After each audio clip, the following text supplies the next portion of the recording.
ধারাপাতকে সঙ্গে নিয়ে আমি শর্মিষ্ঠা আবার চলে এসেছি আজ দশম শ্রেণীর একটি কবিতা কবি শক্তি চট্টোপাধ্যায়ের লেখা তিন পাহাড়ের কোলেকে নিয়ে। অন্ধকারে তিন পাহাড়ে ট্রেনের থেকে নেমে হাওয়া বিলাসী তিনজোড়া চোখ আটকে গেল ফ্রেমে। জনমানবহীন স্টেশন, আকাশ ভরা তারায়, এমন একটি দেশে আসলে সকলে পথ হারায়। পথ হারিয়ে যায় যেদিকে সেদিকে পথ আছেই, ঝর্ণা, কাঁদো, টিলা, পাথর বনভূমির কাছেই। বনভূমির ওপারে কোন মনোভূমির দয়, ফুসুর ফাসুর ঘুসুর ঘাসুর স্বপ্নে কথা হয়। পূব আকাশে আস্তে ধীরে আলোর ঘোমটা খোলে, শক্ত সবুজ গা ভেসেছে তিন পাহাড়ের কোলে। সহজ করে বাঁচা কি আর খাঁচাতে সম্ভব, তিন পাহাড়ের নকশি কাঁথায় শিশুর কলরব। কবিতাটির মানে প্রসঙ্গে আসার আগে আমি একটু কবি সম্পর্কে সংক্ষিপ্ত ইন্ট্রোডাকশন দেব।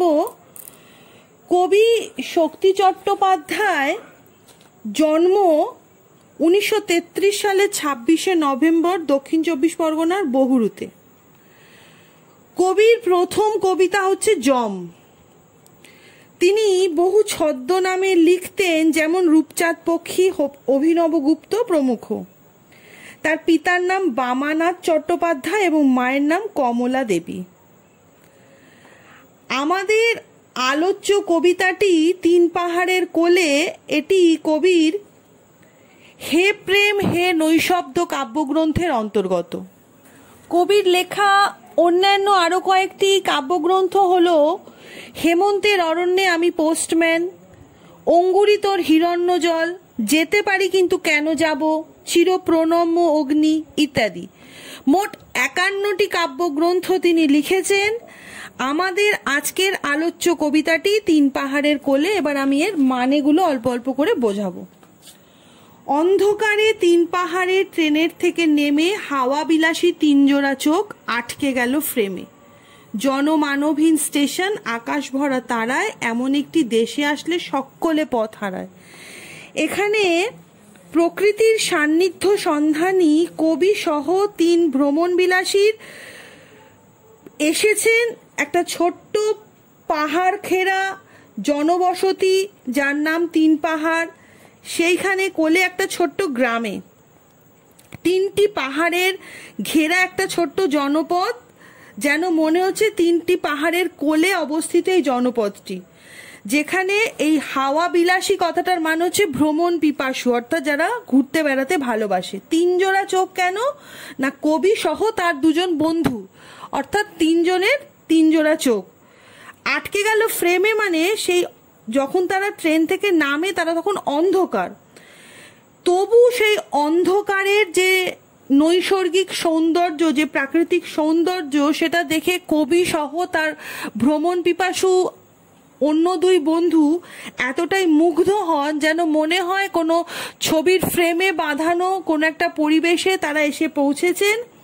সেই স্টেশনটা জনমানবহীন, তখন আকাশ এত নির্মল পরিষ্কার যে আকাশের তারায় তারায় ভরে আছে। এমন একটা দেশে এসে তাদের মনে হলো যেন তারা পথ হারিয়ে ফেলেছেন। তারা যখন সেখানে এসে পৌঁছান তখন রাত্রির নৈশব্দ, এই নির্জনতায় এখানে সৌন্দর্যের আবহ নির্মাণ করেছে। কবির মনে হয় এমন একটা দেশে এলে সকলে পথ হারায়, হয়তো চেনা পথ হারাবেন কিন্তু কবির তাতে বিচলিত হন না, এতটুকুনিও। এরপরে বলা হচ্ছে যে পথ হারিয়ে যায় যেদিকে সেদিকে পথ আছেই, ঝর্ণা, কাঁদো, টিলা, পাথর বনভূমির কাছেই। বনভূমির ওপারে কোন মনোভূমির দয়, ফুসুর ফাসুর ঘুসুর ঘাসুর স্বপ্নে কথা কয়। বনভূমির চেনা পথ যেখানে শেষ, সেখানে মনোভূমির পথের সূচনা হয়। মনোভূমি মানে হচ্ছে মনের প্রচ্ছন্ন পরিবেশ, যেখানে বনের সীমানা শেষ হয়, সেখান থেকে কবির কল্পনা শক্তির সূচনা হয় এবং সেখান থেকে কবিতার কল্পনার নেত্রে মনোভূমির জগতে প্রবেশ করেন এবং বনভূমি এবং মনোভূমি উভয় একে অপরের সঙ্গে মিলেমিশে একাকার হয়ে যায়। এই মনোভূমির পথ আসলে মানুষের নিজের কাছে নিজের ফেরার পথ। নগরের যান্ত্রিকতার আবর্তে মানুষ নিজেকে তার আত্মলোক থেকে ক্রমশ বহু দূরবর্তী করে ফেলেছে।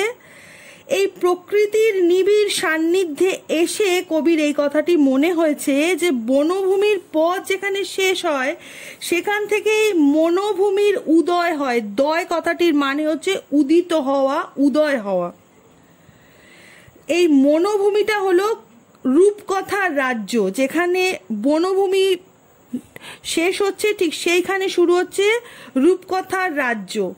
সেখানে প্রকৃতির নিবিড় নির্জনতার মধ্যে শুরু স্বপ্নের মৃদু কথনের স্পন্দন। এই স্পন্দন, এই নিঃশব্দতাকে কবি মন থেকে গ্রহণ করেছেন এবং তার মনে হয়েছে যে এই সৌন্দর্য তার অভিপ্রেত, তার কাম্য। এরপর পূব আকাশে আস্তে ধীরে আলোর ঘোমটা খোলে, শক্ত সবুজ গা ভেসেছে তিন পাহাড়ের কোলে। সহজ করে বাঁচা কি আর খাঁচাতে সম্ভব, তিন পাহাড়ের নকশি কাঁথায় শিশুর কলরব। কবি বলেছেন যে তিনি এবং তার দুই বন্ধু যখন সেখানে পৌঁছান তখন ছিল রাত্রিকাল। ক্রমে নিশাবসানে উষার উন্মেষ ঘটে। ধীরে ধীরে অন্ধকারের ঘোমটা খুলে ভোরের আলো উদ্ভাসিত হয়। শ্যামল বনানী ঘেরা এই গ্রাম, কবির ভাষায় যা সবুজ গ্রাম, সেই আলোয় আলোকিত হয়ে ওঠে ধীরে ধীরে। প্রকৃতি বেষ্টিত গ্রামীণ পরিবেশে নকশি কাঁথায় কবি শিশুর কলরোল শুনতে পান। এ প্রসঙ্গে নকশি কাঁথা কি সেটা একটু বলবো। আগেকার দিনে গ্রামের মা, কাকিমা, ঠাকুমা, জেঠিমারা দলবদ্ধভাবে কাঁথা তৈরি করতেন এবং সেই কাঁথায় সূক্ষ্ম সূচিকর্মের মাধ্যমে তারা পুরাণ রূপকথার গল্পকে ফুটিয়ে তুলতেন এবং সেই কাঁথায় যেন এক একটা গোটা গল্প সীমাবদ্ধ হয়ে থাকতো। এটাই হচ্ছে নকশি কাঁথা।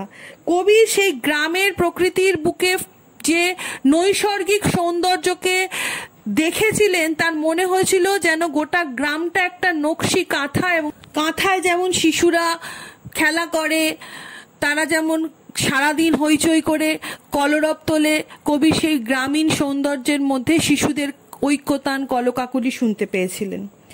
এরপর কবি বলেছেন যে নগর কেন্দ্রিক বিচ্ছিন্নতার কারণে নগর জীবনে খাঁচায় তিনি বন্দী দীর্ঘদিন।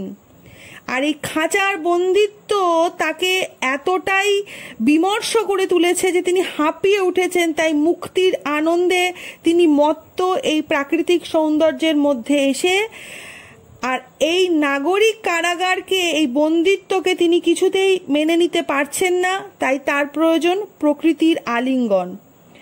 জীবনের বুকে স্বতঃস্ফূর্তভাবে বেড়ে ওঠার জন্য কবি প্রত্যাশা করেন আগামী প্রজন্মের এই প্রকৃতির আলিঙ্গন বিশেষভাবে প্রয়োজন।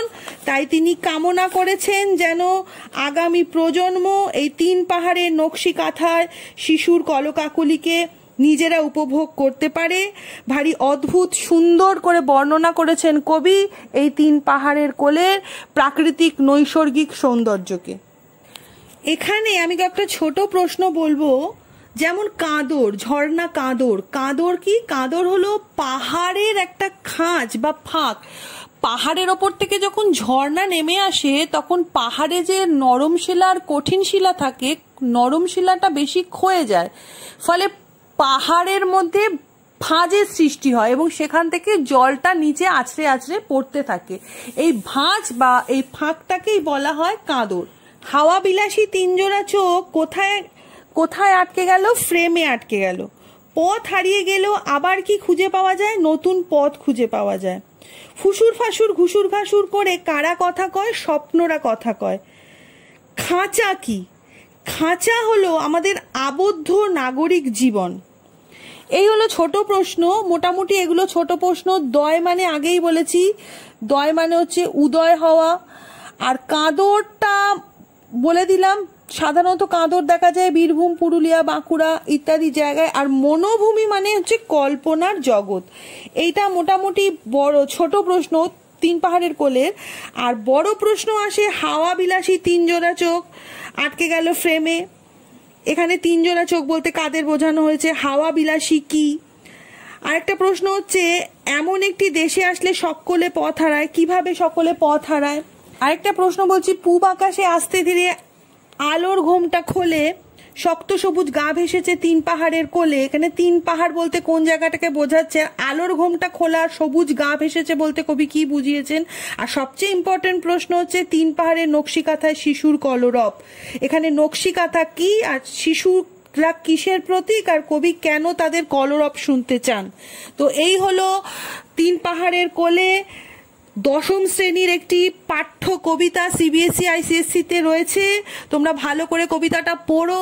কবি শক্তি চট্টোপাধ্যায়ের লেখা কবিতাটি খুব সুন্দর। আশা করি তোমাদের ভালো লেগেছে। ভালো লাগলে আমার চ্যানেল অবশ্যই তোমরা শেয়ার করো, সাবস্ক্রাইব করো, লাইক করো। আজ এই পর্যন্ত। আমি শর্মিষ্ঠা আমার ধারাপাতকে নিয়ে খুব তাড়াতাড়ি আবার ফিরে আসবো।